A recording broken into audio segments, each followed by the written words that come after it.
তুমি সাক্ষী দেখো আমরা হাজার জনগণকে দিচ্ছি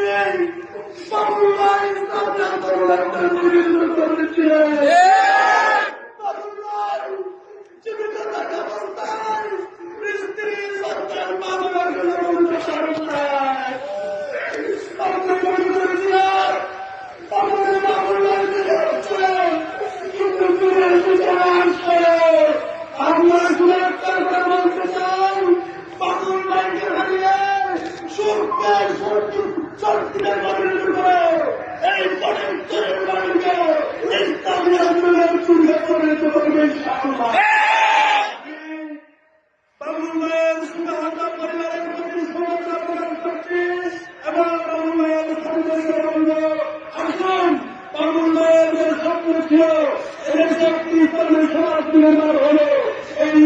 সমাজ নির্মাণে আমরা সবাই ঐক্যবদ্ধ হয়ে কাজ করার আহ্বান জানিয়ে আমার কথা এখানে